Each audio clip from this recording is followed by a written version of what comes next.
I didn't say a word Take a during look, her everyone. 20-minute rant. These are the I just actual unfolded the property lines survey according to the survey. and watched 47 homeowners realize they'd been using my road for free.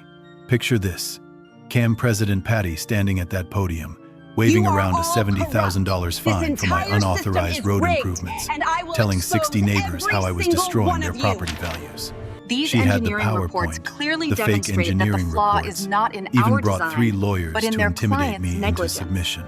This woman had spent 6 months making my life hell, measuring my grass with actual rulers, fining me for my daughter's car being improperly parked in my own driveway, threatening to have my house condemned because I dared to fix dangerous potholes with my own money. But what Patty didn't know was that every single expensive car in that parking lot had driven across my private property to get there. The road she was so concerned about, I'd inherited it from my uncle who developed the entire neighborhood. What would you do if your CAMB fined you for maintaining your own property? It's hard when you put Drop a everything on the comment line with your craziest and it neighbor still story. feels like it's not I guarantee enough. you've got one. Let me back up and introduce myself. I'm Jake Morrison, 52 years old, retired lot of civil time to think engineer who lately thought he'd found the about perfect where I've quiet been neighborhood and where to I'm rebuild going. his life after a messy suppose I divorce should that start left by me telling you my questioning name. everything. I bought a modest ranch house in Willowbrook Estates in 2019. The selling points: good schools for my teenage daughter Emma's weekend visits, tree-lined streets, and what seemed like a reasonable CAMB that actually maintained things. Willowbrook Estates sits like a little island of suburban dreams. 47 homes built in the 80 seconds and 90 seconds, connected to the outside world by a single winding road called Maple Grove Lane. When I first moved in, it was mostly original families, middle-class folks who'd raised their kids here and knew their neighbors' names. But over the past few years, gentrification had crept in like ivy on a fence. Tech workers and real estate investors started buying up houses, tearing down gardens to install security cameras, and turning friendly wave from the driveway relationships into next-door app complaints. Enter Patricia Hendress. Everyone called her Patty, but trust me, she was about as sweet as a parking ticket. 48 years old, real estate agent, drove a white BMW that she parked at precisely the same angle every day. Always dressed in yoga pants and oversized sunglasses, even indoors, like she was perpetually heading to or from some very important meeting about being important. Nailed it. Patty 3 moved into the milliseconds neighborhood faster in than 2020 yesterday. and immediately appointed herself as what she called the Neighborhood Standards Coordinator. I'm talking about a woman who literally measured grass height with an actual ruler. How many times do we husband, have to go Richard, through this, was Richard? I some just kind of can't believe tax you did attorney. it again. Quiet guy who understand. seemed to spend most of his time messed up. apologizing for his wife's behavior. They didn't have kids, which meant Patty had lots of time to focus on everyone else's business. The whole thing started in spring 2024. We'd had a brutal winter that left Maple Grove Lane looking like a moonscape. Potholes deep enough to lose a small dog, in sections where the asphalt had just given up and crumbled into gravel. The metallic scrape of car bumpers hitting pavement became the neighborhood's unofficial soundtrack. Being an engineer, I could see this was only going to get worse. I sent a polite email to the CAMB board offering to coordinate professional repairs. Patty's response came back within an hour. All modifications require board approval and proper permits. 6 weeks later, there was still no board meeting scheduled. The road kept getting worse. Mrs. Chen, the sweet 7-8-year-old who lived 3 houses down, nearly fell into a pothole while getting her mail. That's when I decided enough was enough. I know what I need to do. I called my contractor buddy Tom, guy who smelled permanently of diesel fuel and coffee, and we spent a weekend properly filling the worst spots. High-quality materials, proper preparation, the works. Cost me $3,200 out of my own pocket. We're neighbors. But at least we look people out for could each drive other. safely Willowbrook again. thanks you too. The neighbors were immediately grateful. Several offered to reimburse me. I posted before and after photos in our neighborhood Facebook group, thinking maybe it would inspire the board to finally address the road properly. That was my first mistake. Within 48 hours, I had a formal cease and desist letter in my mailbox. The crisp sound of the certified mail hitting my porch at 8 a.m. should have been my warning. Patty accused me of unauthorized infrastructure modification and threatened legal action. She claimed my repairs didn't match CAMB aesthetic standards and demanded I remove all materials and restore the original condition. Original condition? You mean the potholes that were literally dangerous? The neighborhood Facebook group exploded. Older residents supported me. They remembered when neighbors helped neighbors, but the newer wealthy residents sided with Patty. Rules are rules, they said. I realized I'd accidentally triggered a class war in suburbia. That stale coffee smell at the emergency CAMB meeting should have told me everything I needed to know about what was coming next. Patty called an emergency CAMB board meeting for 2 p.m. on a Tuesday, when working people are actually working. Only 3 of the 5 board members showed up, which was apparently enough for a quorum in Patty's world. I walked into that community center meeting room to find Patty set up like she was prosecuting a war crimes trial. She had a PowerPoint presentation, I kid you not. The neighborhood infrastructure violations detailed in this case study demand immediate attention. A case Specifically, study. She'd printed out photos of my roadwork from every possible angle, complete with red arrows pointing to what she called unauthorized modification. This resident, she said, not even using my name, has created serious liability issues and threatens our property values with unsanctioned repairs. She claimed my work didn't meet community aesthetic standards, which was rich considering I'd used better materials than the original road. The board voted 3-0 to fine me $500 for unauthorized modifications, plus $200 per day until the repairs were professionally removed, because apparently filling dangerous potholes was a crime that required daily punishment. Here's the mini twist. I decided to fight back with facts. I showed up to the next scheduled board meeting with a full engineering report, traffic count data, safety analysis, material specifications, the works. The room was packed with neighbors, mostly supportive ones who were tired of dodging craters on their daily commute. I'm offering to donate this work to the CAMB, I said calmly. As this chart demonstrates, our current You just reserves need to accept it significantly exceed the county retroactively. standards. Therefore, These we are repairs formally presenting this exceed gracious county donation road solution. standards. Patty's I think response. you'll find this engineering report She pulled out quite her own illuminating, engineering report unless you care this to is where it challenge gets its good. authenticity. from her Landscaping? brother-in-law. Are you Turns out serious? this guy's only certifications were in lawn care. His professional assessment was literally written on landscaping company letterhead. But Patty doubled down. She raised my fine to $1,000 plus $500 per day. And here's the kicker. I She can't believe this instituted a new assessment. emergency protocol The figures for the requiring all future landscaping are repairs completely to use inflated. CAMB-approved contractors. Want to guess who the only approved contractor was? Her husband Richard's golf buddy, who charged 3 times the normal rate. My daughter Emma, who's 17 and way smarter with technology than her old man, helped me create a detailed PowerPoint exposing the fake engineering report. We presented it at the next meeting, and you could hear the room's collective gasp when we showed the landscaper's credentials next to what Patty had claimed. 3 board members resigned that night out of sheer embarrassment. But Patty? She scrambled to recruit replacement board members from her wealthy neighbors, promising them property value protection. Within 2 weeks, she had a board packed with her allies, and they doubled down on everything.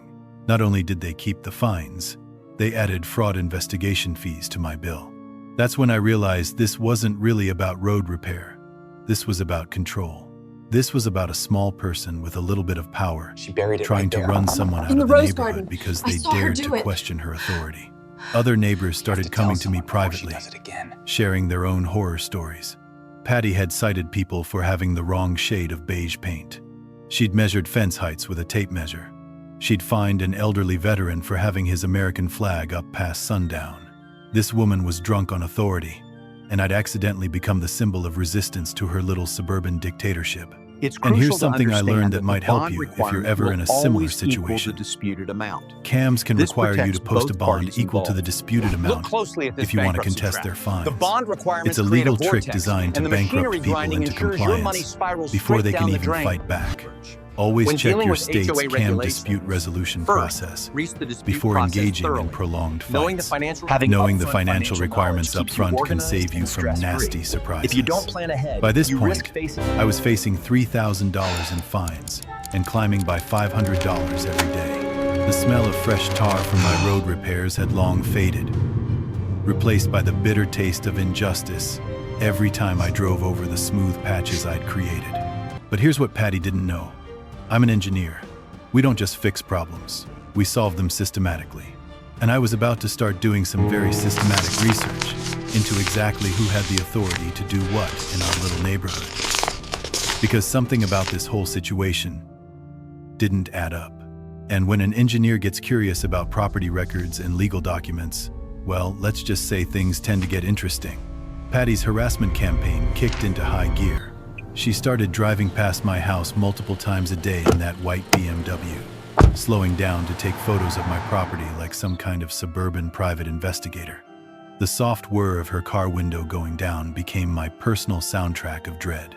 She cited me for grass slightly exceeding the 3.5 inches maximum. Yes, she actually got on her hands and knees with a ruler. She fined me for Emma's car being parked improperly in my own driveway, apparently because it was 6 inches over some invisible line only she could see. Then she reported me to the county for possible unpermitted driveway modifications, even though I hadn't touched my driveway in 5 years. But I'm not one to take harassment lying down. How does the angle I look installed now? security cameras Stabilizing. and started documenting everything. That's when I discovered something beautiful: selective enforcement. Patty's wealthy friends had identical violations she completely ignored.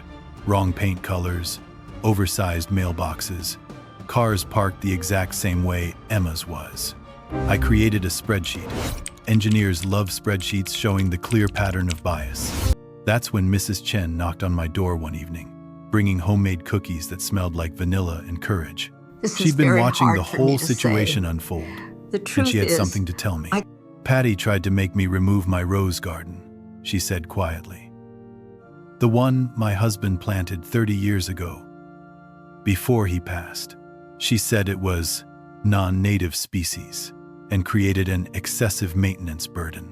Mrs. Chen's hands shook slightly as she spoke. I'm pleased to offer you this partnership, and I truly I believe still in our have all mutual the success. original CAMB documents from when we moved I in. accept. Would you like to see them? Here's the mini twist that changed everything. Mrs. Chen's late husband had been one of the original CAMB founding members.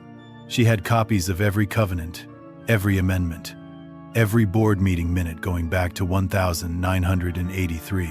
Look, And when right I here. spread those documents across my kitchen table, I realized most of Patty's current means rules none of had this never is been valid. properly voted on. The original CAMB was actually pretty reasonable. Basic stuff about not letting your yard turn into a junkyard, keeping noise down after 10 p.m. All these nitpicky regulations about grass height and paint colors, added piecemeal by different boards over the years. I can't Many make out without this proper entry. Does community the plat book approval, clarify the but I boundary line? needed The to index dig points deep. to volume 42, I spent the page next 115. weekend at the county The original recorder's survey office, maps are there. tracing property records and utility easements. You know that musty smell of old books and bureaucracy. That became my perfume something for interesting. about 10 hours straight. That's where I found something interesting about our subdivision's development history. The original developer had retained ownership of several key parcels when the neighborhood was built. Most got sold off over the years, but the road Maple Grove Lane had a more complicated history. When the original developer's company went bankrupt in 1995, their assets got sold at auction to pay creditors. Never the road heard of them. ownership transferred to some holding company I'd never heard of. That holding company dissolved in 2001, and their assets transferred to, well, this is where it gets good, Morrison Development, LLC. Same last name as mine. Same last name as my Uncle Bob, who'd been a small-time property investor before he died in 2018. I rushed home and started digging through the boxes of paperwork. Uncle Bob had left me stuff I'd been meaning to organize, The but deed. never got around to. It's real. Somewhere It's in that finally pile of yellow here. documents and musty folders was a deed that would change everything. Meanwhile, Patty escalated her campaign. My fines hit $8,500 and were climbing daily. She threatened to place a lien on my house and scheduled a neighborhood standards hearing with county officials. Her plan was clear: bankrupt me into submission or have my property condemned. But while she was plotting my destruction, I was having the biggest holy crap moment of my adult life. The undersigned Buried in hereby Uncle grants Bob's estate permanent and paperwork exclusive was a access deed to and Maple usage Grove rights for Lane, Maple Grove Lane, private roadway easement. forevermore. Every single car that entered our neighborhood, including Patty's precious BMW, was driving across property that I had inherited. lies. Here's a knowledge The nugget core that might distinction blow your lies in mind. who holds the maintenance Private road responsibility. easements are completely rest on different from Whereas public rights of public way. rights of When you realize own your a private authority as a road, private you can road actually owner. control who This uses means it, you control access, set maintenance the rules, requirements, and charge even appropriate charge fees. It is Always vital that you research conduct actual thorough property research. boundaries and easements Specifically, before you must assuming roads examine are the public. property boundary. Many So in subdivisions have conclusion, surprising private understanding ownership these various structures subdivision that can types is completely key to change your avoiding legal private standing. ownership's I sat in my kitchen that night, holding the deed in hands that were shaking with a mixture of disbelief and righteous fury. Patty had been fining me for maintaining my own damn road. First thing Yes, the I next hear you. morning, I called a Draft the real new estate deed as attorney. dis- I just needed needed you to someone look to this confirm over. what I was Are there seeing any because issues this with the seemed deed? too good to be true. based on my 2 days The later, evidence is conclusive. sitting in her office You that definitely smelled like own that road, leather-bound Mr. law Morrison. books and expensive We can coffee, proceed with confidence. I got the confirmation that made my heart race. Own that road. Mr. Morrison, Title chain clear. you definitely legally own that responsible road. all along. The title HOA, chain no is clear, authority. and you've been legally I responsible am for its warning you, maintenance Patty. all along. I have the The deed. CAMB never This had house any is authority to mine. regulate it. But here's what I didn't do. Immediately march over to Patty's house and wave the deed in her face. Because Patty was about to give me something much better than a quick victory.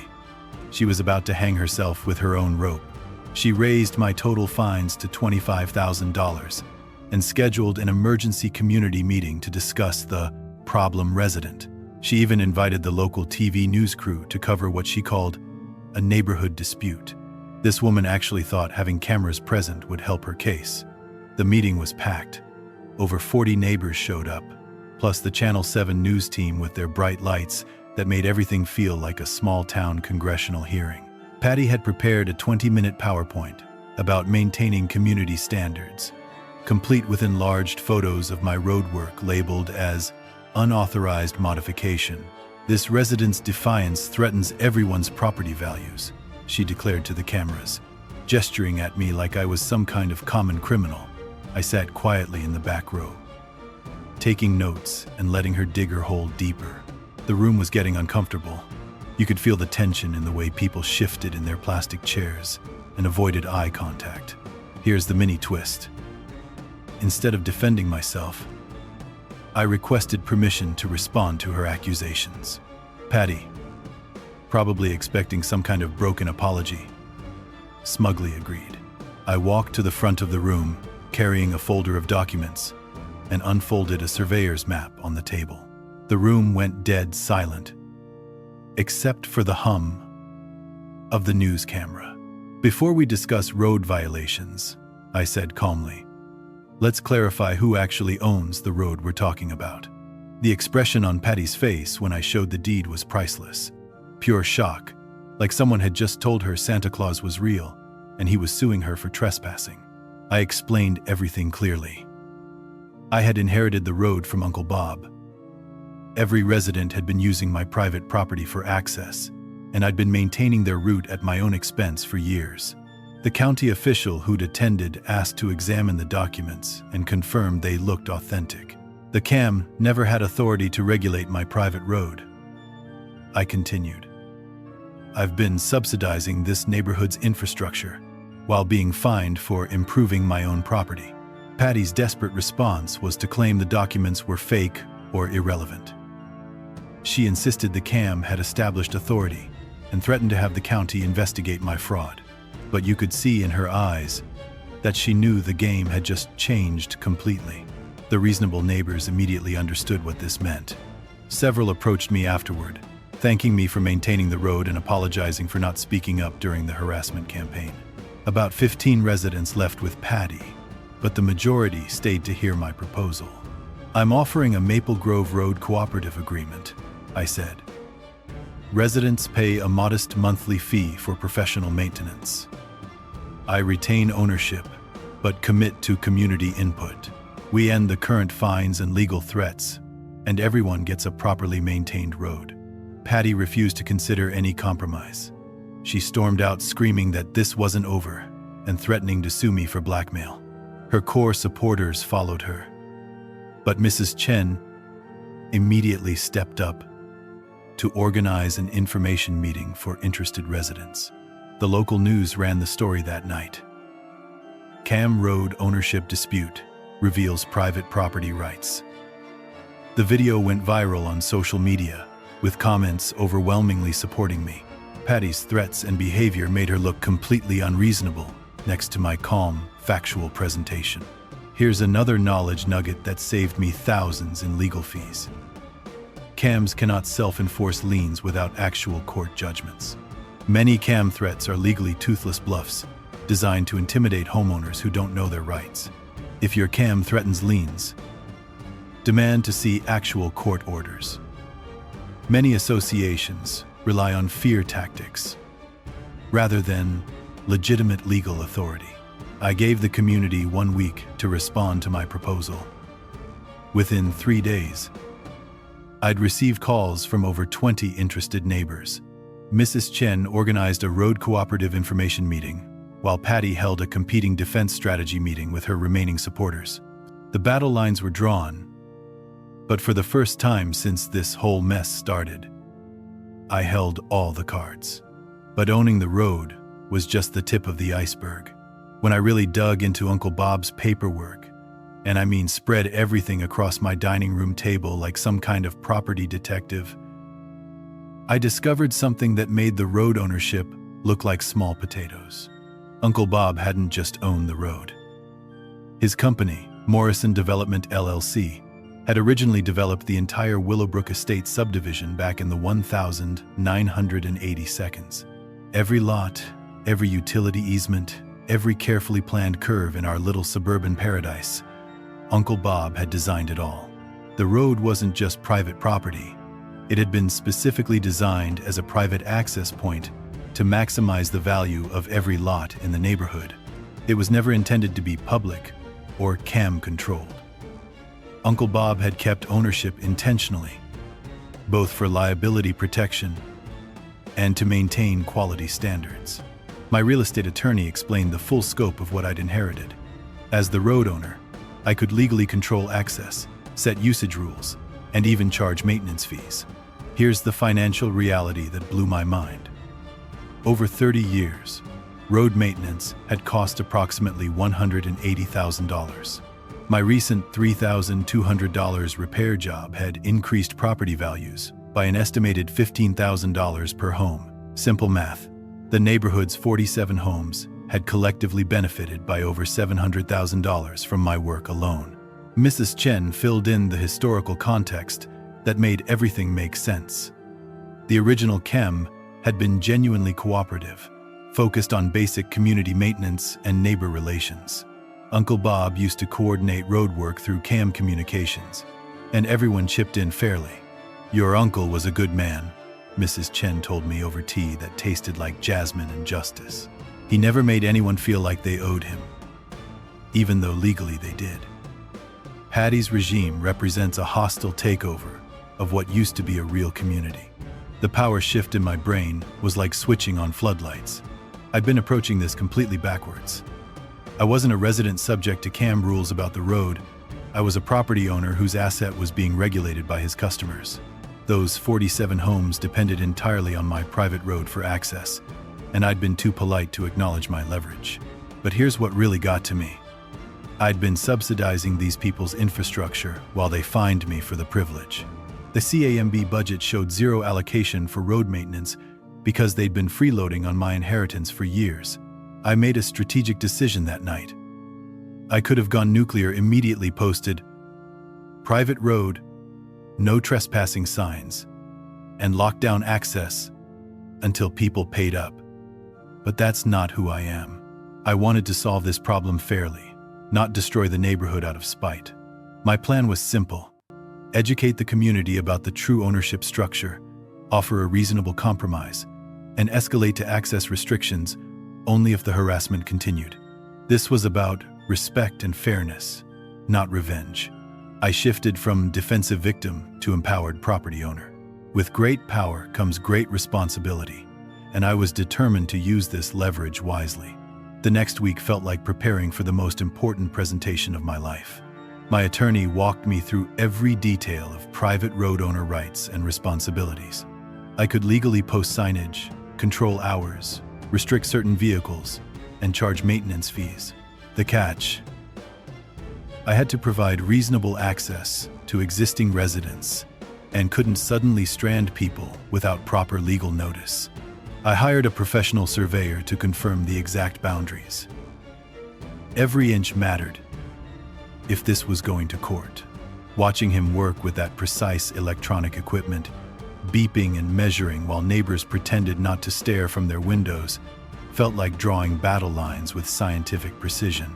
The metallic click, click, click became the soundtrack of data gathering. His conclusion: $50 per month per household would more than cover professional maintenance, snow removal, and emergency repairs. Emma turned into my secret weapon for community outreach. She created a neighborhood Facebook group called Fair CAMB Governance and started documenting the harassment timeline with photos and screenshots. My daughter has this gift for making complex legal stuff sound reasonable, and her posts began attracting supporters I didn't even know I had. "Dad, look at this," she said, showing me her laptop screen filled with comments. "Mrs. Peterson says Patty fined her for having the wrong mailbox numbers. Mr. Garcia got cited for his kids' chalk drawings on his own driveway. This woman is insane." I designed an educational presentation explaining the road ownership history, complete with maps, photos, and a simple, frequently asked questions. My engineering background came in handy. I knew how to make technical information digestible. The key was showing people this wasn't about money or revenge. It was about ending the harassment and creating a sustainable solution. The financial analysis was eye-opening. I calculated that over the years, I'd essentially been subsidizing the neighborhood's infrastructure to the tune of about $150 per household per month. My proposed $50 fee was actually a bargain compared to typical CAMB road assessments. Mrs. Chen introduced me to other longtime residents who'd been quietly suffering under Patty's regime. Tom, the contractor, offered to donate materials and labor if needed. The attorney provided continued guidance on legal procedures. Even the traffic engineer offered to testify about professional road standards if it came to that. My contingency planning covered every scenario I could imagine. If education failed, I'd escalate to formal usage agreements. If harassment continued, I'd restrict access during specific hours. If legal threats persisted, I'd countersue for harassment and defamation. The nuclear option, complete access restriction, was legally possible, but would take careful coordination with emergency services. Here's a knowledge nugget that could save you money. If you're ever dealing with shared infrastructure, private road maintenance cooperatives can actually provide tax advantages through proper structuring. Shared infrastructure costs may qualify for certain business deductions if organized correctly. When dealing with private road disputes, research cooperative ownership structures and tax implications. Sometimes financial benefits can motivate better solutions than legal threats. The timing strategy was crucial. I decided to wait for Patty's next escalation before revealing my full hand. This would maximize the impact and give the community a clear choice between her authoritarian approach and my cooperative solution. I practiced staying calm under pressure, knowing Patty would likely have an explosive reaction. My goal was to focus on solutions, not blame, and give the community a real chance to choose cooperation over conflict. The psychological preparation was just as important as the legal prep. I had to accept that some level of conflict was unavoidable. Patty had built her entire neighborhood identity around controlling others, and she wouldn't give that up easily. But I also prepared for the possibility that this could heal the community. If we could establish a fair, transparent system for road maintenance, it might become a model for handling other shared expenses. Maybe we could even restore some of the neighborly spirit that had been lost. I showed up to the next board meeting with a full engineering report. Traffic count data, safety analysis, material specifications, the works. The room was packed with neighbors, mostly supportive ones who were tired of dodging craters on their daily commute. "I'm offering to donate this work to the CAMB," I said calmly. "You just need to accept it retroactively. These repairs exceed county road standards." Patty, probably expecting some kind of broken apology, smugly agreed. I walked to the front of the room, carrying a folder of documents, and unfolded a surveyor's map on the table. The room went dead silent, except for the hum of the news camera. "Before we discuss road violations," I said calmly, "let's clarify who actually owns the road we're talking about." The expression on Patty's face when I showed the deed was priceless. Pure shock. Like someone had just told her Santa Claus was real, and he was suing her for trespassing. I explained everything clearly. I had inherited the road from Uncle Bob. Every resident had been using my private property for access, and I'd been maintaining their route at my own expense for years. The county official who'd attended asked to examine the documents and confirmed they looked authentic. The CAMB never had authority to regulate my private road, I continued. I've been subsidizing this neighborhood's infrastructure while being fined for improving my own property. Patty's desperate response was to claim the documents were fake or irrelevant. She insisted the CAMB had established authority and threatened to have the county investigate my fraud. But you could see in her eyes that she knew the game had just changed completely. The reasonable neighbors immediately understood what this meant. Several approached me afterward, thanking me for maintaining the road and apologizing for not speaking up during the harassment campaign. About 15 residents left with Patty, but the majority stayed to hear my proposal. "I'm offering a Maple Grove Road cooperative agreement," I said. "Residents pay a modest monthly fee for professional maintenance. I retain ownership, but commit to community input. We end the current fines and legal threats, and everyone gets a properly maintained road." Patty refused to consider any compromise. She stormed out screaming that this wasn't over and threatening to sue me for blackmail. Her core supporters followed her, but Mrs. Chen immediately stepped up to organize an information meeting for interested residents. The local news ran the story that night. CAMB Road Ownership Dispute Reveals Private Property Rights. The video went viral on social media, with comments overwhelmingly supporting me. Patty's threats and behavior made her look completely unreasonable next to my calm, factual presentation. I gave the community 1 week to respond to my proposal. Within 3 days, I'd received calls from over 20 interested neighbors. Mrs. Chen organized a road cooperative information meeting, while Patty held a competing defense strategy meeting with her remaining supporters. The battle lines were drawn, but for the first time since this whole mess started, I held all the cards. That's when I realized the true scope of what I'd inherited went far beyond the road. Uncle Bob hadn't just owned the road. His company, Morrison Development LLC, had originally developed the entire Willowbrook Estate subdivision back in the 1980 seconds. Every lot, every utility easement, every carefully planned curve in our little suburban paradise. Uncle Bob had designed it all. The road wasn't just private property. It had been specifically designed as a private access point to maximize the value of every lot in the neighborhood. It was never intended to be public or CAMB controlled. Uncle Bob had kept ownership intentionally, both for liability protection and to maintain quality standards. My real estate attorney explained the full scope of what I'd inherited. As the road owner, I could legally control access, set usage rules, and even charge maintenance fees. Here's the financial reality that blew my mind. Over 30 years, road maintenance had cost approximately $180,000. My recent $3,200 repair job had increased property values by an estimated $15,000 per home. Simple math. The neighborhood's 47 homes had collectively benefited by over $700,000 from my work alone. Mrs. Chen filled in the historical context that made everything make sense.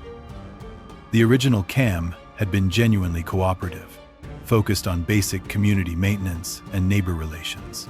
Uncle Bob used to coordinate road work through CAMB communications, and everyone chipped in fairly. "Your uncle was a good man," Mrs. Chen told me over tea that tasted like jasmine and justice. "He never made anyone feel like they owed him, even though legally they did." Patty's regime represents a hostile takeover of what used to be a real community. The power shift in my brain was like switching on floodlights. I'd been approaching this completely backwards. I wasn't a resident subject to CAMB rules about the road. I was a property owner whose asset was being regulated by his customers. Those 47 homes depended entirely on my private road for access, and I'd been too polite to acknowledge my leverage. But here's what really got to me. I'd been subsidizing these people's infrastructure while they fined me for the privilege. The CAMB budget showed zero allocation for road maintenance because they'd been freeloading on my inheritance for years. I made a strategic decision that night. I could have gone nuclear, immediately posted private road, no trespassing signs, and locked down access until people paid up. But that's not who I am. I wanted to solve this problem fairly, not destroy the neighborhood out of spite. My plan was simple: educate the community about the true ownership structure, offer a reasonable compromise, and escalate to access restrictions only if the harassment continued. This was about respect and fairness, not revenge. I shifted from defensive victim to empowered property owner. With great power comes great responsibility, and I was determined to use this leverage wisely. The next week felt like preparing for the most important presentation of my life. My attorney walked me through every detail of private road owner rights and responsibilities. I could legally post signage, control hours, restrict certain vehicles, and charge maintenance fees. The catch: I had to provide reasonable access to existing residents and couldn't suddenly strand people without proper legal notice. I hired a professional surveyor to confirm the exact boundaries. Every inch mattered. If this was going to court, watching him work with that precise electronic equipment, beeping and measuring while neighbors pretended not to stare from their windows, felt like drawing battle lines with scientific precision. The metallic click, click, click became the soundtrack of data gathering. His conclusion: $50 per month per household would more than cover professional maintenance, snow removal, and emergency repairs. Emma turned into my secret weapon for community outreach. She created a neighborhood Facebook group called Fair CAMB Governance and started documenting the harassment timeline with photos and screenshots. My daughter has this gift for making complex legal stuff sound reasonable, and her posts began attracting supporters I didn't even know I had. "Dad, look at this," she said, showing me her laptop screen filled with comments. "Mrs. Peterson says Patty fined her for having the wrong mailbox numbers. Mr. Garcia got cited for his kids' chalk drawings on his own driveway. This woman is insane." I designed an educational presentation explaining the road ownership history, complete with maps, photos, and a simple, frequently asked questions. My engineering background came in handy. I knew how to make technical information digestible. The key was showing people this wasn't about money or revenge. It was about ending the harassment and creating a sustainable solution. The financial analysis was eye-opening. I calculated that over the years, I'd essentially been subsidizing the neighborhood's infrastructure to the tune of about $150 per household per month. My proposed $50 fee was actually a bargain compared to typical CAMB road assessments. Mrs. Chen introduced me to other longtime residents who'd been quietly suffering under Patty's regime. Tom, the contractor, offered to donate materials and labor if needed. The attorney provided continued guidance on legal procedures. Even the traffic engineer offered to testify about professional road standards if it came to that. My contingency planning covered every scenario I could imagine. If education failed, I'd escalate to formal usage agreements. If harassment continued, I'd restrict access during specific hours. If legal threats persisted, I'd countersue for harassment and defamation. The nuclear option, complete access restriction, was legally possible, but would take careful coordination with emergency services. I practiced staying calm under pressure, knowing Patty would likely have an explosive reaction. My goal was to focus on solutions, not blame, and give the community a real chance to choose cooperation over conflict. The psychological preparation was just as important as the legal prep. I had to accept that some level of conflict was unavoidable. Patty had built her entire neighborhood identity around controlling others, and she wouldn't give that up easily. But I also prepared for the possibility that this could heal the community. If we could establish a fair, transparent system for road maintenance, it might become a model for handling other shared expenses. Maybe we could even restore some of the neighborly spirit that had been lost. This wasn't just about winning against Patty. It was about building something that would outlast us all, a fairer, more transparent, more genuinely neighborly system that respected both property rights and community well-being. That was the real victory I was fighting for. Looking back, I realized Patty's biggest mistake was assuming I was just a homeowner who'd be intimidated by her authority. She didn't account for the fact that I was an engineer with documentation, community support, legal backing, and access to property records she'd never bothered to check. She assumed she had the authority and the support to destroy me. She had neither. Most people in the neighborhood had wanted this to work. They were tired of the harassment, tired of the arbitrary fines, tired of living in fear of their CAMB president. When I finally presented the evidence and the cooperative proposal, it was like watching a collective sigh of relief sweep through the neighborhood. This wasn't a complicated situation once you removed Patty from the equation. The road had been well maintained. The residents were actually good people. The community just needed fair governance and transparent rules. That's what Patty had been destroying with her need for control. She was a person who needed to be the most important person in the neighborhood. And when someone didn't acknowledge that hierarchy, she escalated to harassment and financial punishment. Here's the final knowledge nugget I'd like to leave you with. Sometimes, the most powerful response to authority overreach isn't confrontation, it's documentation. Gather your evidence methodically. Save everything. Build your timeline. Have copies in multiple places. When you walk into that final confrontation, you don't need to yell, "Let your documentation speak for you." Your facts don't need a loud voice. They need organization, clarity, and an audience. I won because I stayed calm, gathered evidence, got community support, and let the truth speak for itself. Patty lost because she relied on authority and intimidation rather than actually addressing the legitimate grievances being raised. She had the authority, but not the legitimacy. I had neither the formal authority nor the initial community consensus. But I built both by doing the hard work of research, preparation, and honest communication. The key difference: I was actually trying to solve a problem. Patty was trying to maintain control. When your goal is genuine problem solving, community members will support you even if you don't have the official title. When your goal is maintaining power, people eventually see through it no matter how much authority you claim. The Maple Grove Road Cooperative Agreement was finalized within 6 weeks. 28 households signed up immediately. 8 households decided to move rather than pay $50 a month. 4 households went with Patty when she attempted to start a splinter, CAMB. The 8 households that moved, I don't blame them. They weren't comfortable with the change, and moving was their right. The 4 households with Patty, they can't actually access the road through her properties without CAMB member consent because, well, I own the road. That's where most of them eventually came around. After about 4 months of difficult access issues, they joined the cooperative. Patty ended up isolated. She couldn't attract enough households to start a legitimate competing CAMB. She couldn't maintain her harassment campaign against me without the community backing her up.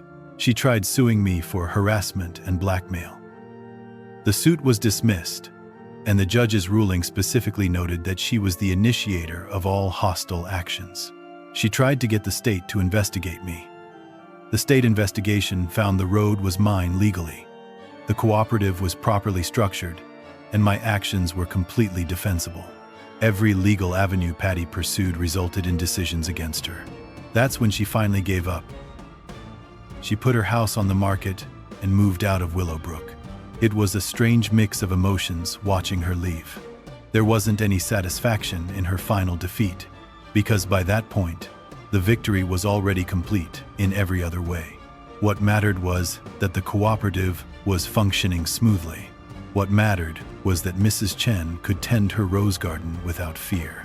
What mattered was that residents could park their cars without citation, let their kids draw with chalk, and maintain their properties without arbitrary fines.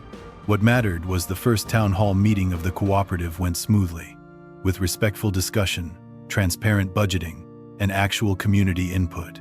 That meeting had three things Patty's regime never could have had: transparency, genuine accountability, and actual community respect. A year later, the cooperative had processed all outstanding CAMB fines and credit issues, and road maintenance exceeded county standards in every measurable way. Property values in Willowbrook Estate actually increased by an average of 4% that year, primarily attributed to the restored sense of community and reduced governance uncertainty. That was more important than any damage we caused. Patty, we actually benefited the entire neighborhood financially. Here's what's interesting about winning like this. You never actually have a moment where you feel like you've won. Instead, you have a series of small moments. The day the cooperative agreement was signed. The first town hall that went well. The moment Mrs. Chen thanked you over tea. The day the road passed inspection. The month property values increased. Victory in this context isn't a moment, it's a direction. You're moving away from chaos toward order, from autocracy toward fairness, from destruction toward construction. And you know you're genuinely winning when the opposition has to move away just to escape dealing with you. Patty taught me that sometimes the most dangerous people are the ones who mistake authority for legitimacy, who believe rules exist to serve them rather than the community, and who think winning is about crushing opposition rather than solving problems. But I also learned she taught me something invaluable: the power of staying calm when everyone around you is escalating, the importance of documentation in the face of denial, and the fact that genuine community support is the most powerful force available against institutional abuse. Don't underestimate the power of quiet, systematic resistance. Don't mistake civility for weakness. I was civil throughout this entire process. I never insulted Patty, never called her names, never let my frustration boil over into aggression. And I won completely. Civility is the strongest position you can occupy because it makes your opponent look worse when they escalate. And it builds community support because people respect integrity over rage. I'm not going to tell you this was easy, but I'm going to tell you it was worth it. The community is functioning fairly now. Mrs. Chen can maintain her memorial rose garden. Tom's business isn't being strangled by arbitrary citations. Emma's generation sees that organized resistance to unjust authority actually works. My relationship with the community fundamentally changed because I showed up as someone willing to do the work, not someone seeking authority. I never positioned myself as the guy in charge. I positioned myself as the person who owns this particular infrastructure and is willing to share the maintenance responsibility fairly. That distinction made all the difference. Because the moment you position yourself as in charge, you've already lost the moral authority. You've announced that power matters more to you than solutions. Patty lost the moral authority the moment she started positioning herself as the arbiter of everyone's properties. I'm tempted to end this narrative there, but I should probably address the lingering question. What happened to the 4 households that initially went with Patty? When they finally realized they couldn't access the road without CAMB membership, they contacted me privately. Their message was clear. They wanted to join the cooperative, but were embarrassed about having initially sided with Patty. I was gracious about it.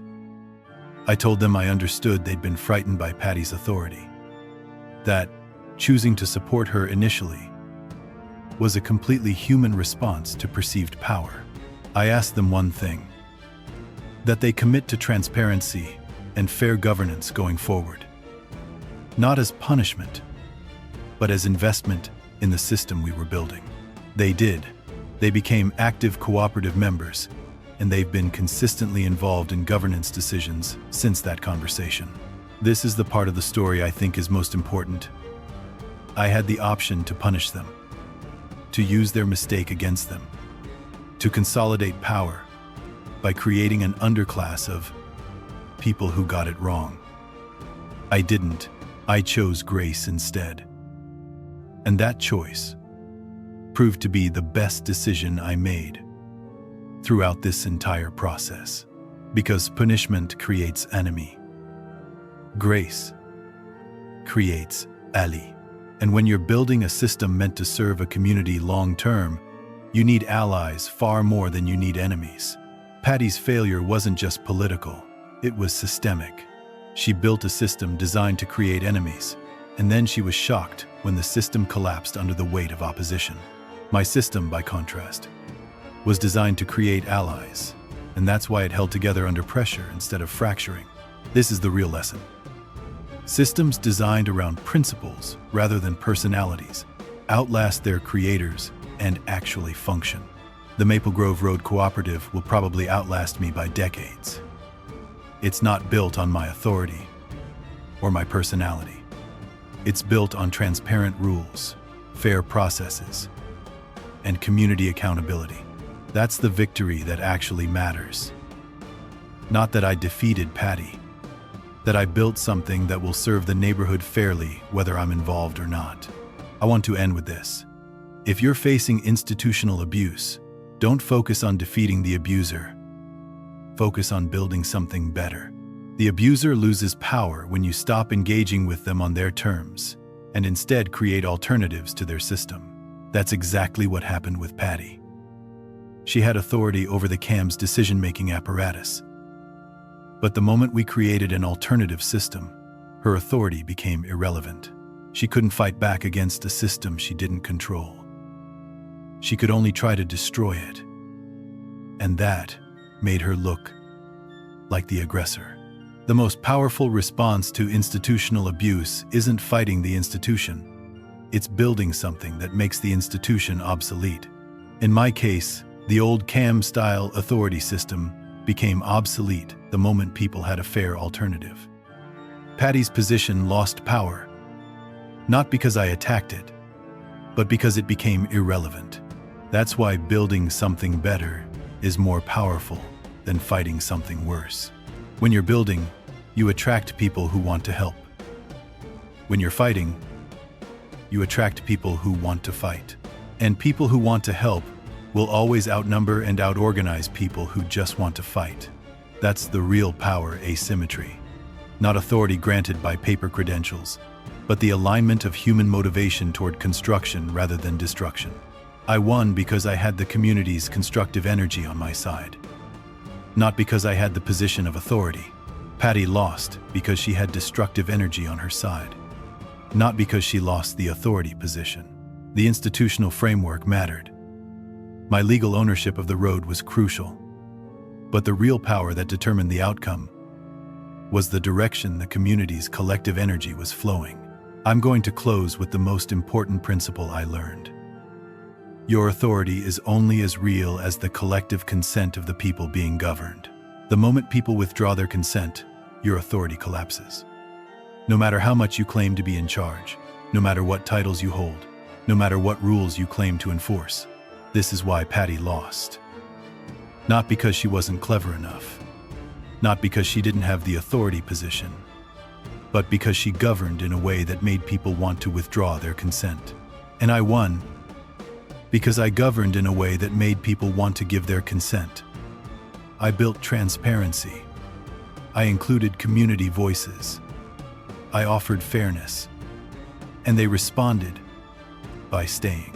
The real victory is teaching a community that fairness is possible, that transparency isn't weakness, that listening to concerns isn't losing power, it's building legitimacy. That's what will outlast me, far more than the governance system or the road maintenance. It's the community's understanding that they don't have to accept injustice, and that fairness is achievable when people work together toward it. That's my final message. When you're facing injustice, don't focus on the injustice or the person causing it. Focus on building fairness. Focus on demonstrating that better is possible. Focus on empowering your community to see themselves as agents of change rather than victims of circumstances. Because that's where the real power is, not in fighting what's wrong, but in building what's right. And that's where I found victory. Not against Patty, but but alongside my community, building something that served fairness, transparency, and human dignity. That's the story of how I won without fighting, how I defeated an abuser by refusing to engage on her terms, and how I learned that the most powerful force in the world is the collaborative energy of a community working toward fairness. This has been my story to tell, but it's also your story to live. Because institutional abuse, authority overreach, and the suppression of fair governance are not unique to my neighborhood. They're everywhere. And if you're facing your own version of Patty, someone misusing authority, someone creating fear, someone prioritizing their power over community well-being, know this: you're not powerless. You have the power to build something better. You have the power to organize your community. You have the power to make the abuser's authority irrelevant by creating alternatives to their system. And when enough people recognize their power and work together toward fairness, no abuser can stop you. Because their authority isn't actually based on force. It's based on your compliance. And compliance is a choice. So the question isn't whether you can win. The question is whether you're willing to do the work. The work of documenting, organizing, building, and staying calm under pressure. If you're willing to do that work, you'll win. Not because you're fighting harder, but because you're building smarter. Because fairness and justice, when actually pursued with competence and care, are more powerful than abuse and control. That's the final message. Build something better. The rest will follow.